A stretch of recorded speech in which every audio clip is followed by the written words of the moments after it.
हुआ। पंडित जी ने जाकर जैसे ही पहुंचे बलराम की सभा में कन्हैया को जाकर पत्र दिया और कही कन्हैया देर मत करो, जल्दी चलो, काहे रुक्मिणी तुम्हारे चरणों की दासी है, मर जाएगी तुम्हारे बिना श्याम। सो कन्हैया ने कही पंडित जी अब हम कैसे जाएं? क्यों भैया, हमें तो ना भैया जाने देंगे बलराम। अच्छा पहले बड़ा अच्छा सिस्टम था, बड़ा संस्कारी लोग थे।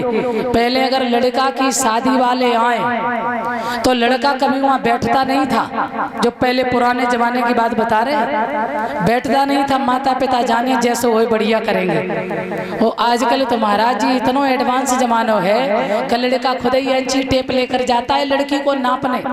हाँ, पिताजी सामने बैठे, अम्मा पापा सब बैठे, पर शर्म भरम सब खो दी। सच बता रहे। और जितना लड़कियों को देखना शुरू कर दिया उतना ही आज झगड़ा हो रहा है। हर खानदान में अशांति फैली हुई है। और जितने पुराने लोग थे, कभी कोई किसी अम्मा को देखने हमारे डोकर गए थे क्या? इन डोकरन को तो जाओ पता नहीं थी तुम्हारी से कौन सी हमारी बहू है, सही पूछी जाए घर तो। पहले पुराने जमाने में इनकी जब शादी होती थी ना तो 3-3 साल बाद ब्याह आज होएगा और 3 साल बाद विदा हो ही रही है, बारात रूखी है लौट आती। हाँ, और 4 साल बाद 5 साल बाद विदा। और आजकल के लड़का लड़की हाय राम बचाए थे तो भगवान ही इनको मालिक है दद्दा तुम्हारी से। अब इतने एडवांस हैं, अगर बिटिया पे फोन ना है तो लड़का खरीद के दिए, और लड़का पे ना तो बिटिया। और सबरात गुनगुन गुनगुन गुनगुन गुनगुन गुनगुन गुनगुन गुनगुन गुनगुन जिन कौन सी लगी फैक्ट्री बंद है। और ईमानदारी की सांची कातर बिंद भैया, शादी को जो समय याद हुए अब गुनगुन हो रही कहूँ अंत, और शादी की बात चल रही कहूँ अंत। अम्मा शादी वाले तैयार हैं और जिनने बीच में गुनगुन करके पहले। अब बताओ। तो ध्यान रखना माताओं बहनों। और एक बात और मैं कहना चाहेंगे कि बेटियों को बिगाड़ने में सबसे ज्यादा माता का हाथ होता है। पिता एक बार घर नहीं रहता है, पिता को इतना नहीं पता हो सकता, मैं मानते हैं, लेकिन माँ को जरूर पता होता है बेटी कहाँ है और क्या कर रही है। और जहाँ इन्होंने बेटी को नजरअंदाज किया समझ लो वही बेटी बिगड़ गई। अब आजकल तो भैया क्या बताएं आपको, इतनी से बच्चे, अरे वो छोड़ो, हमें तो लग रही है लली लला मोबाइल ही पैदा हो रहे हैं। सत्य बता रहे आप, इनको बच्चों को अभी पापा नहीं कह पाते, माता नहीं कह पाते, और मोबाइल देखो खटाखट चला रहे हैं। सत्य बता रहे आपको कितना एडवांस जमाना आ गया। हम तो इतने बड़े हो गए, आज तक वहीं तक पूरे मोबाइल में हमको सच में पूछा जाए, हम तो इतनी अकल नहीं है। भागवत अकेली जरूर कर लेते भैया, हमें नहीं आज तक सऊर के मोबाइल में क्या क्या होता है। और जो नेक नेक से जो औलाद है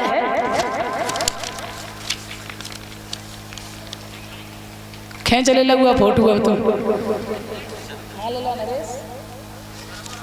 बेटा जैसा अच्छा अभी हम मंच पे हैं लाए। हाँ ठीक, बाद में करेंगे शाम में। आ जाइए प्यारे सज्जनों। अब तुम सोच रहे हो कि बहन जी को फोन आएगा। अब चक्कर ये है, वृंदावन आश्रम बंद है जनवरी से, तो हमने एक बच्चे से फोन किया था। हम कहीं बेटा ने देखे ये ना कोई माँ सब तोले सामान सट्टा निकाले के बराबर कर दे। वो बच्चा फोन कर रहा था कि दीदी सब ठीक है, तुम चिंता न करो। हम कहीं हम तो राम भरोसे चल ही रहे। बोल गोविंद भगवान की। वृंदावन में अपना आश्रम है, छठी ग्राह पे, जो प्रिया कांत जो आश्रम है ना देवकी नंदन का, वहीं बगल में हमने बनवाया है। और हमारी बड़ी इच्छा है, एक बार देखो भगवान जी ने चाहा तो वहाँ भंडारा भी करने का मेरा विचार है। करेल में तो हम कर चुके हैं, मगर वहाँ भी करेंगे। तो आप सब लोग आना जरूर, जब करेंगे तो बताएंगे हम जरूर, ठीक है? हाँ हाँ, तुम जरूर आइयो भाई, गाड़ी की व्यवस्था। चलो भैया सौकत दी तुम आइयो। बोल गोविंद भगवान की। तो आ जाइए मेरे सज्जनों। धीरे धीरे समय हुआ। श्री सुखदेव जी कहते हैं अब बलराम को देखा कृष्ण ने। बलराम ने पूछी कहाँ? सो कन्हैया नीचे गर्दन कर गए। बोले वहीं। इतनी शर्म करते थे पहले के बच्चे। और सत्य तो यह है कि बेटियां जब विवाह रुक जाता था पहले तो 15-15 दिन पहले भोजन छोड़ देती थी। मैं आपको सच बता रही। और अब पहले कम खाती हुई है तो इनके ब्याह की बात चालू कर दो, फिर दोनों खाती तुम्हारी की सब। हाँ, इतनी खुश हो जाती, इतनी जल्दबाजी है। भगवान हे ईश्वर नेक तसल्ली करो, ब्याह हुई है, परिवार भी बढ़ेगा और खूब टेंशन भी मिलेगी। और डुकरिया तो चौंचे भिड़ाई जे, फिर जिठानी तो झगड़ू करने पर सब मिले, बस थोड़ो इंतजार कर रहे। बड़ी जल्दबाजी आजकल की बिटियां। वैसे हैं तो कोई हो ना होने कोई राखते इतनी सी में पैदा कर ले भाई, सो फोन पे मुरिया चल रही। क्या बात है। अगर इन्हें सुधारना चाहो, नारियां जाग जाएं अगर देश की, नारियां जाग जाएं अगर देश की, देश को स्वर्ग बनने में देरी न हो। मैं कहते ये भारत माता जो है, कहते हैं ना भारत माता की जय हो, भारत माता की जय। क्यों?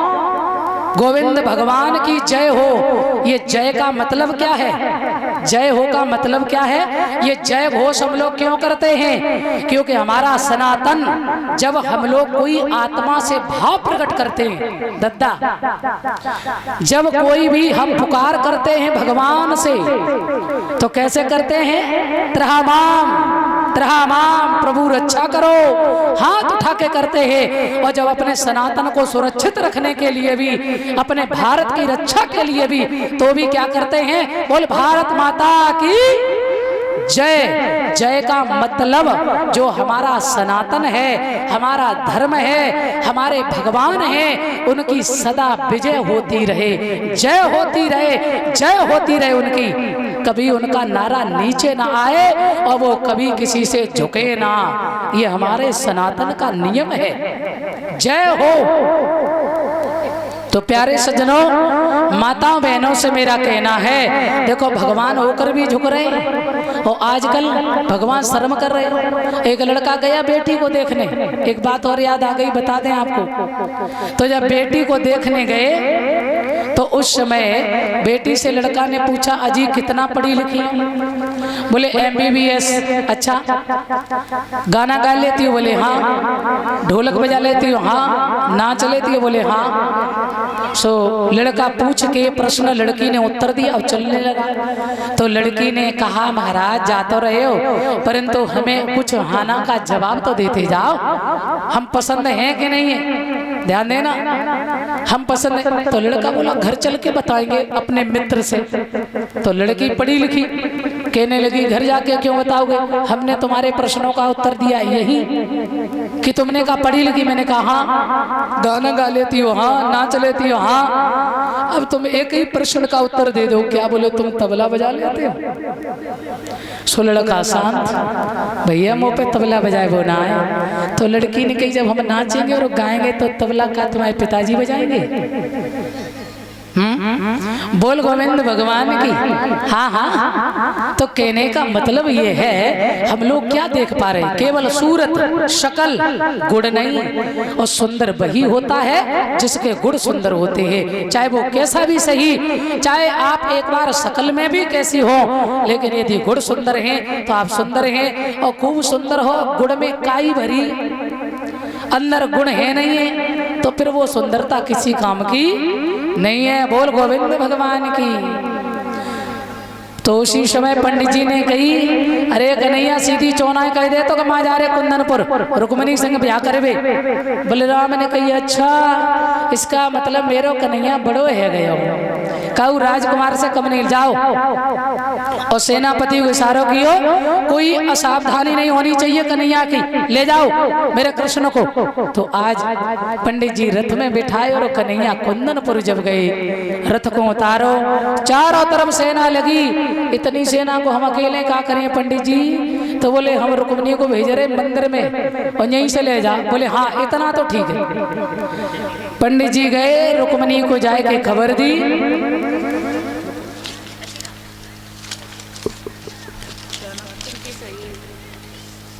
हाथ ढालेंगे। ये बिंतेश भैया जो हैं, इनकी बेटी माला डाल के सम्मान कर रही है। सदा सुखमय जीवन रहे, सदा आगे बढ़े, भगवान से मेरी कामना है। बोल सच्चिदानंद भगवान की।